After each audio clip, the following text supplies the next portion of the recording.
Now, for those of you wishing to play basketball in groups, the gym is holding off on allowing that for right now, but will announce at a later date when it's safe to do so. Reporting in Evansville, Andrew Garcia, 44 News. John, when the day began, we had 13 total wrestlers advance beyond the preliminaries and onto the quarterfinals, so let's take a look at how they all fared. I'm here at Modern Day High School with Coach Mike Gable of the Wildcats. Coach, thank you for your time. The Wildcats have found a great deal of success this year, and a big reason why isn't about how many games they've won, but rather by how much. Yeah, John, I'm here at Enloe Field, and the wait is finally over. Football is back here in the Tri-State. Big key to the Screaming Eagles' success? Jennifer Lenhart, who shattered the previous record of 642 Ks, and she's only a junior. At Bankers Life Fieldhouse, Andrew Garcia, 44 Sports. Hey there, Megan. I'm here in Indianapolis at Lucas Oil Stadium, home of the Colts, but today it's home to state football. We have reached the regional round of the state soccer tournament. The Memorial Boys team reached the final last year before losing to Washington 1-0. Mac, thank you. It was announced today that Coach McCarty was placed on administrative leave for alleged violations of the university's Title IX policy. John, when that suspension was implemented last week, April 6th was the date for the conference to review the league's status. However, USI has gone a step further, officially canceling all their spring athletic seasons before the league meeting due to the coronavirus. On April 25th, the Ohio Valley League announced the cancellation of its 2020 baseball season due to COVID-19. In order to conduct camp safely, a number of policies were put in place to protect the players. As a youth, Adam Bender participated in multiple sports. The KWC freshman played soccer, baseball, and flag football. That love for sports eventually led him to wrestle for the Panthers. I've always had a passion for sports since I was young. You know, my brother played. I wanted to play on his team and everything. And yeah, since I was young, I've just always loved sports. But Bender, though, has been competing at high levels of sports despite having just one leg. He's definitely a person to look into because he's done so much with his life after, you know, what happened to him. And he's just an inspiration for everybody. He works super hard. There's things that he does that are just incredible that nobody else can do. Like, he's so strong upper body wise, and it's just amazing. That's all I've really ever known. I had cancer, but I was kind of, I guess, blessed in a way.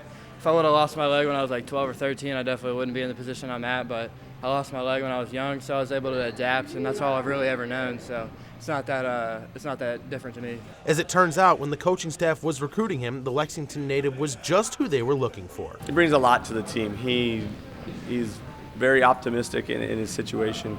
He looks forward to every day.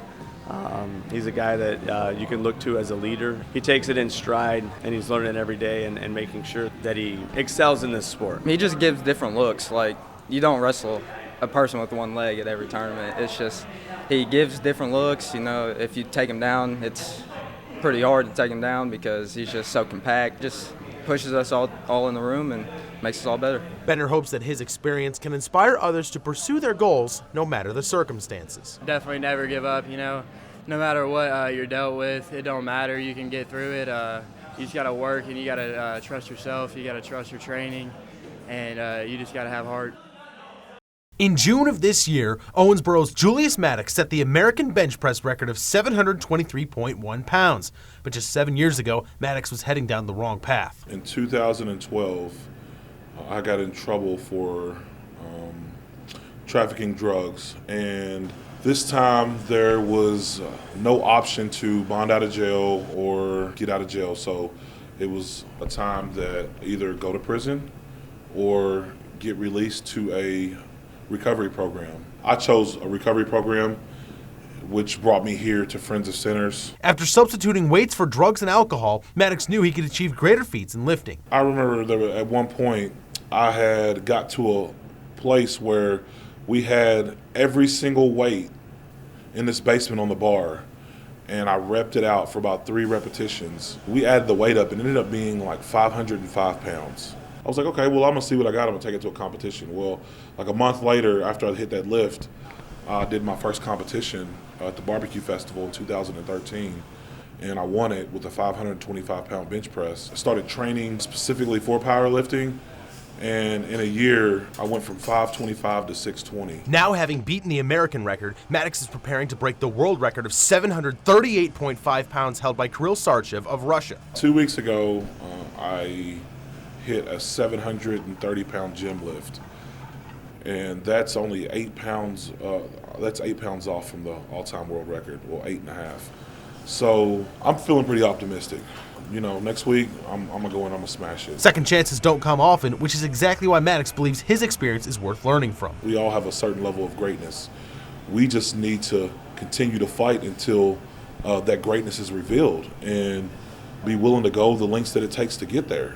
If you want to have things, then work for it. Work hard for it. Things are not going to be handed to you. And, you know, I wish that I would have got that a little sooner, but I believe that my Lord and Savior it was perfect timing because I'm a big man on faith, you know, and that's the only way I've gotten to where I'm at today. As a sophomore at Forest Park, Abby Eckert was playing soccer for the Rangers, but that all changed one day in gym class. We were just kind of joking around, and she said, maybe I should come out and kick. And I said, that sounds great. I said, once soccer season's over, I said, come out and give it a try. Ever since then, she's been our kicker. Whenever I started sophomore year, I wouldn't have been able to play like that year because it was like the weakest sectionals, and I wouldn't have had enough practices, and they were all trying to get me to put on an injured player's jersey so I could go in and play. Eckert isn't just playing football for fun, she's playing quite well. The senior has made 18 out of 20 extra points and converted a season-long 34-yard field goal. She even scored 12 points alone in one game. I am very hard on myself, so whenever I do miss, I make sure that if I have another one that game that I make that one because I do not like missing. You know, we're glad to see her have success because it's difficult. I mean, you see it in the NFL, you see kickers struggle all the time, and for her to come out here and have success and, you know, just to be relaxed and know she can hit it, you know, it's awesome. Sometimes, I mean, she can kick better than other guys sometimes, so that's impressive. A win on Friday gives the Rangers their first winning season in 9 years. Eckert has no doubt been crucial in the team's success, but as it turns out, she's following in the footsteps of another who was just as important to that 2010 squad. We had Gina Bedtag. Like I've said before, guy, girl, it doesn't matter. If they can come out, they can convert PATs, they can convert field goals, and all of them have been soccer players, so they've done a nice job kicking. I thought that was like cool that she was able to do that, and then I kind of just wanted to, whatever record she had, I kind of wanted to take for myself because why not? In what is historically a male-dominated sport, Eckert feels no discomfort in competing with the boys and hopes to see more girls do the same. There's actually a freshman right now who plays soccer with me who I think might try it, and so hopefully she gets into it. And then there's a girl in junior high who actually plays football. Like, she doesn't like kick, she's like plays, and I think that's awesome. I feel like it stops girls from trying just because it is mostly played by men, but I mean, we can do as much as boys can do.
The ship's board of directors made the decision to move to the new location, a decision they made as they aim to attract even more tourists. In order to keep patrons safe, the brewery has a number of new procedures. For example, all plastic cups are thrown out after use.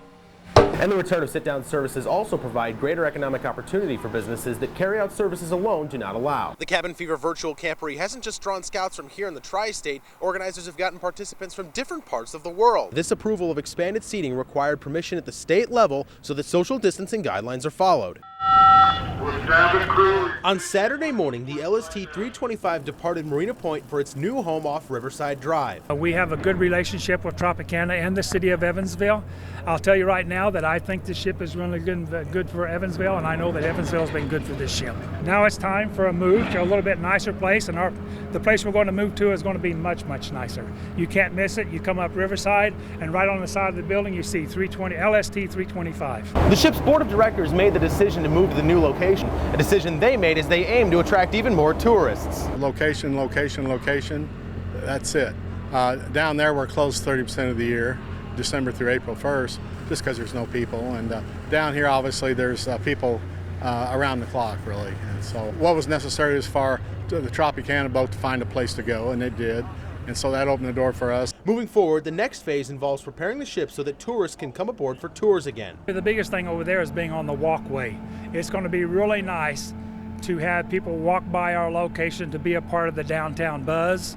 We're a little bit isolated back here, and to be down there in front of the Tropicana, I just think that's going to be much better for the atmosphere we have to operate in. We'll open the visitor center June 27th. We still got some work to do in there. We're a little bit behind schedule up there because of the pandemic and other things. That'll happen here in 2 weeks, and basically we'll begin with Tropicana and organizing.